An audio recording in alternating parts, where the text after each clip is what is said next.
Hello everyone, I'm Beastalia14 and today I want to share with you 10 underrated mods from both Fabric and Forge. As usual, I'll be announcing my favorite mod at the end of the video, so make sure to stick around until the end. So without further ado, here's the video.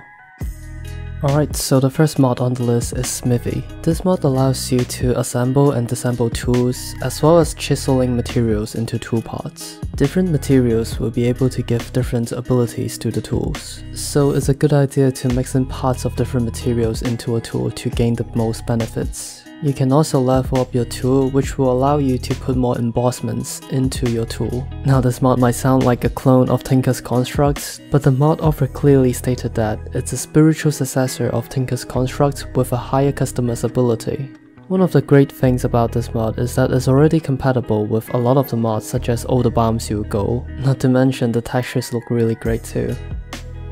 So the next mod on the list is Enhanced Celestial. This mod adds 2 lunar events into the world, which is the Blood Moon and the Harvest Moon. I'm pretty sure you guys are pretty familiar with the Blood Moon, but if you don't know, Blood Moon spawns a lot more monsters than usual and you cannot sleep at night. As for the Harvest Moon, crops will now grow faster and drops more loot when it's harvested. This makes the daylight cycle a little bit more interesting as you never know what you're gonna get.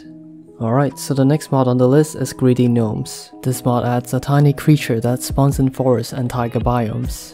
They give players gold for exchange for different items. You can also give the gnomes gold, which will cycle through their trades. If for some reason you want more of them, you can try to give them a bundle of gnome, which is an item that you can only get in treasure chests underground. And voila, you have the second gnome. Although this mod doesn't offer too much, but I really like the trading system that they got. A chat box above the head that says what they want. That's what I want the villagers and the piglins to do.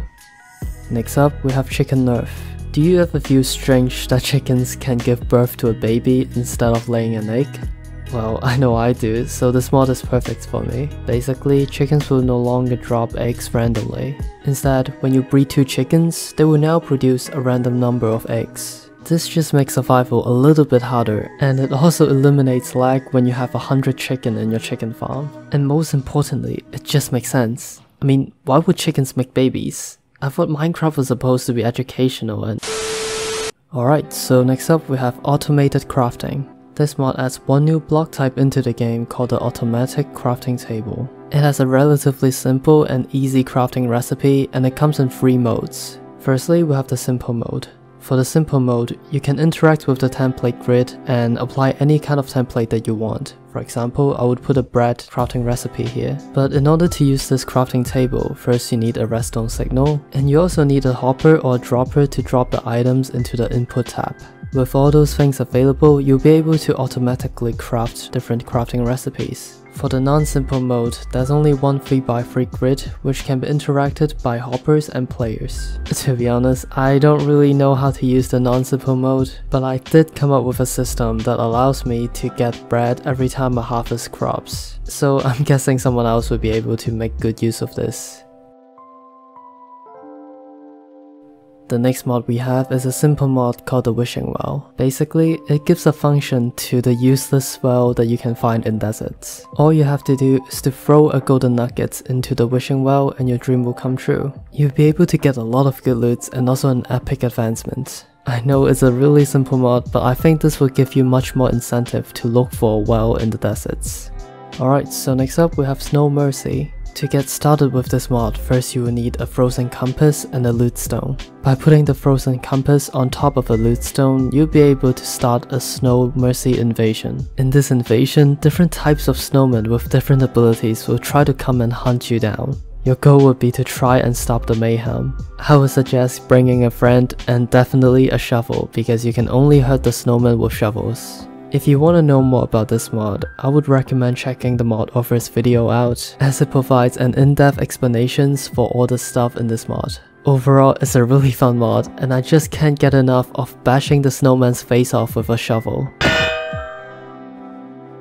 After that, we have Akko's Red Panda mod. This mod adds red pandas into the game that spawns in jungle biomes and they are relatively hard to find. You can lure, tame and breed them using bamboos. These cute creatures will not follow you even if they're tamed. However, you can right click them to apply a regeneration buff to them. If you right click on them with a gold ingot, gold nuggets, or an iron ingot, you'll be able to get saturation, night vision, and luck respectively. As I mentioned, they will not be able to follow you, so if you want to bring them around, I suggest putting them in a bucket. However, they won't be able to remember you once they're released, so you need to bring bamboos every time you travel with a red panda. Overall, it's a simple mod with some nice utilities.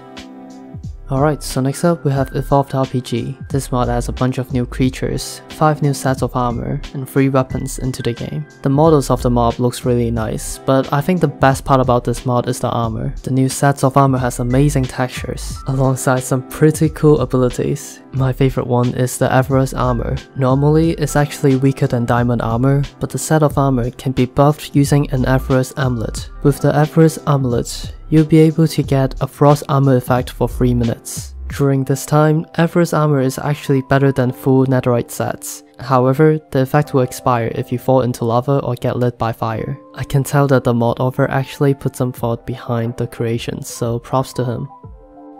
Alright, so the last mod on the list is Fins and Tails. This mod adds a bunch of cute and small ambient mobs into the game, including fish, crabs, snails, and even something called the mud horse. This mod also adds a bunch of cool new items into the game that are both balanced and vanilla friendly. For example, the framed boots allow you to swim faster but make you slower on land. Overall, it's a nice addition to vanilla Minecraft while not changing anything about the original game.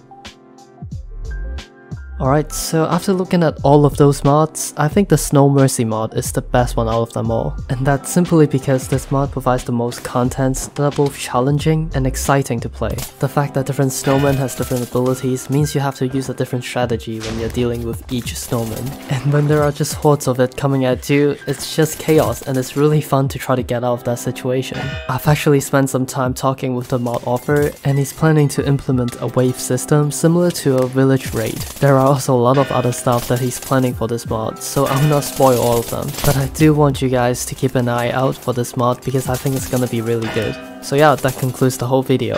Please like and subscribe if you like this video, because I just found out that 96% of you are not subscribed. And if you would do so, I would really be grateful to you. Alright, that's it, and goodbye.